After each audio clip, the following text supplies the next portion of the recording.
সুপ্রিয় দর্শক,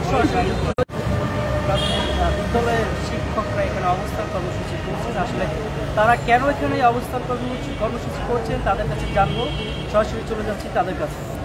আমরা দেখছি আপনারা জাতীয় প্রেস ক্লাবের সামনে অবস্থান কর্মসূচি করছেন। আসলে কেন আপনারা এই অবস্থান কর্মসূচি করছেন একটু বলুন। আমরা দীর্ঘ 17 বছর যাবৎ বৈষম্যের শিকার হয়েছি। অটিস্টিক এবং প্রতিবন্ধী বিদ্যালয়ের শিক্ষকরা আমরা আজ থেকে 17 বছর যাবতই আমরা বৈষম্যের শিকার। বারবার সমাজ কল্যাণ মন্ত্রণালয় আমাদের আশ্বাস দেওয়ার পর এই অটিস্টিক এবং প্রতিবন্ধী বিদ্যালয়গুলো স্বীকৃতি এবং এমপিও করে দিয়ে। আপনাদের দাবিটা কি?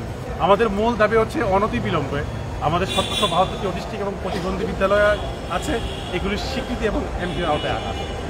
আপনারা বলছিলেন আপনাদের 7টা দাবি রয়েছে, আসলে 7টা দাবিগুলো আমাদের 5 দফা দাবি রয়েছে। দ্বিতীয় দাবি হচ্ছে সকল বিশেষ প্রতিবন্ধী বিদ্যালয় প্রতিবন্ধী বান্ধব অবকাঠামো নিশ্চিত করা, বিশেষ শিক্ষার্থীদের ন্যূনতম শিক্ষা ভাতা 3000 টাকা নিশ্চিত করা, শিক্ষার্থীদের মিড ডে মিল সহ শিক্ষা উপকরণ, খেলাধুলার সরঞ্জাম, থেরাপি সেন্টার নিশ্চিত করা, ছাত্রছাত্রীদের ভোকেশনাল শিক্ষা কারিকুলামের আওতায় কর্মসংস্থান সৃষ্টি এবং শিক্ষা জীবন শেষে তাদের পুনর্বাসন সুনিশ্চিত করা।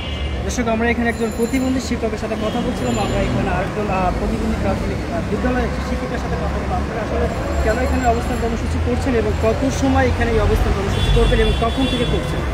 আমরা আসলে এখানে অবস্থান কর্মসূচি করছেন। আপনারা জানেন বিগত 17 বছর ধরে আমরা বৈষম্যের শিকার।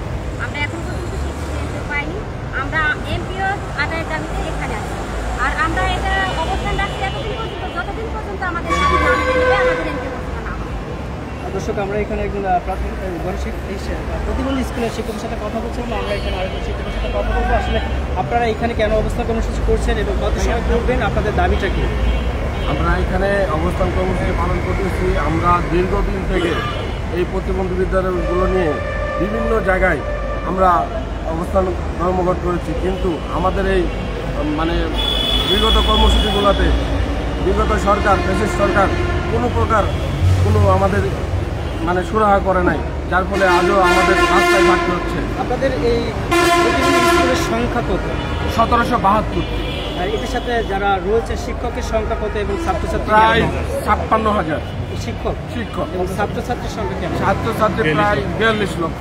42 লক্ষ ছাত্রছাত্রী। আপনারা আসলে যে অবস্থান করতেছেন আপনাদের দাবি নিয়ে, আসলে কত সময় আপনারা এই অবস্থান কর্মসূচি করবেন? আর যদি আপনাদের দাবি মেনে না নেওয়া হয় তাহলে আপনারা কি করবেন?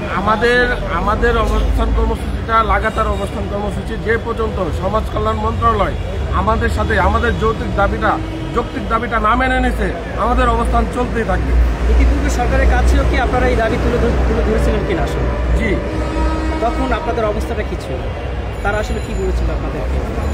তারা বারবার আমাদেরকে আশ্বস্ত করছে যে আমাদের বিদ্যালয়গুলো তারা কোনো সিদ্ধান্ত নেবে, আমাদের বিদ্যালয়গুলো স্বীকৃতি এবং এমপিওর আওতায় আনবে, শুধু আমাদের মিথ্যা আশ্বাস দিয়েছে, কিন্তু কাজের কাজ কিছুই করে না।